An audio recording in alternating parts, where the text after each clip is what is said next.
អីហ្នឹងគឺទៅរកកាត់បន្លែបងប្អូននៅដោយសារតែម៉ាក់គាត់ប្រាប់ថាស្ពៃមានអញ្ចឹងណាស្ពៃខ្មៅហើយនឹងស្ពៃទឿបងប្អូនហ្នឹងហើយគាត់ចង់ហូបស្ងោរប្រហិតជាមួយសាច់ជ្រូកច្រាំអញ្ចឹងលាយចូលគ្នាអញ្ចឹងណាហើយយកមកស្ងោរជាមួយបន្លែធម្មជាតិរបស់គាត់ហ្នឹងឥឡូវចាប់ដើមរៀបចំចេញដំណើរទៅកាត់ហើយដើរទៅសួនបន្លែគាត់នេះអូយមេឃភ្លៀងបងប្អូនហើយតម្រាំងមិញទេនេះហើយមើលនោះសិតទឹកបន្លែគាត់នឹងមានអីមានតែស្ពៃទឿហើយនឹងស្ពៃខ្មៅបងប្អូនអញ្ចឹងមានតែស្ងោរពីរមុខនឹងលាយចូលគ្នាអញ្ចឹងយើងចូលសិនបាទ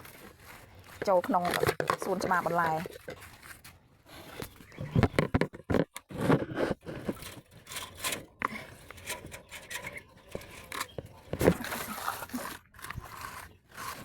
អូយនេះតូចហ្នឹង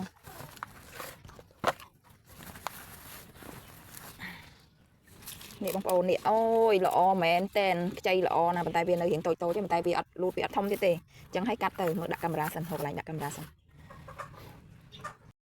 មកកាត់បន្លែធម្មជាតិរបស់พี่អល់ហើយបងប្អូនដោយសារតែបន្លែធម្មជាតិគាត់ហ្នឹងគាត់ដាំឥឡូវត្រូវការស្ងោរប្រហិតជាមួយនឹងសាច់ជ្រូកចិញ្ច្រាំបងប្អូនហើយស្ពៃគាត់ហ្នឹងមានតែពីរមុខទេមានស្ពៃទឿហើយស្ពៃខ្មៅអញ្ចឹងកាត់បានប៉ុណ្ណាយកប៉ុណ្្នឹងទៅពួកអីគាត់ដាំតែប៉ុន្មានមើល4ធុងបងប្អូន4ធុងហ្នឹងឥឡូវគាត់ថាគាត់ចង់ញ៉ាំឥឡូវយើងកាត់ទៅយកទៅធ្វើម្ហូបនេះល្អណាស់បងប្អូនហើយខ្ចីលបួកតែម្ដងនេះ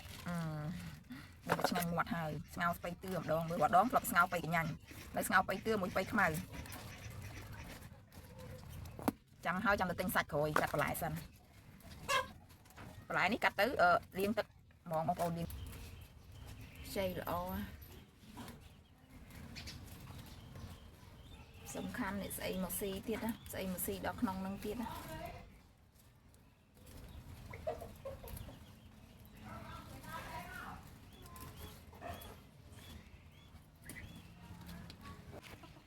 วันนี้สับตะไคร้สิ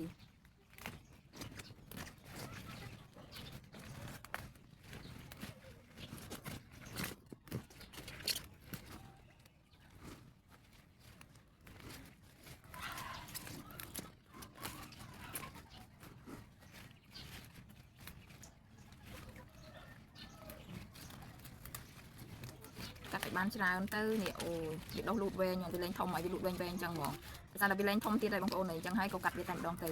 ព្រោះគាត់អត់ដកដាំហ្មងគាត់ភាគច្រើនគាត់ដាក់នេះអញ្ចឹង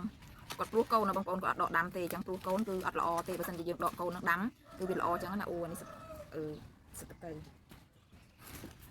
គាត់ដកកូននឹងដាំគឺល្អប៉ុន្តែគាត់អត់ដកទេគាត់ព្រោះឲ្យដាក់ក្នុងឡាំងតែហ្មងបើមិនជាល្មមហូបគឺគាត់កាត់ហូបតែម្ដងត្រឡប់ពីខ្យងថាស្ងោអីចឹងទៅ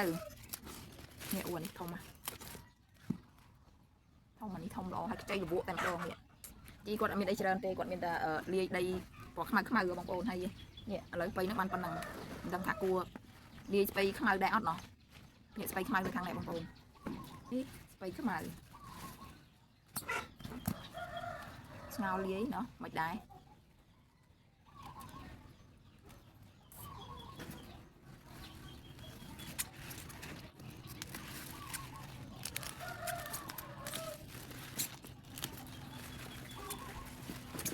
Oh my god អីហ្នឹងមេឃតំភ្លៀងឲ្យថ្មីកាត់មកល្អមែនតើ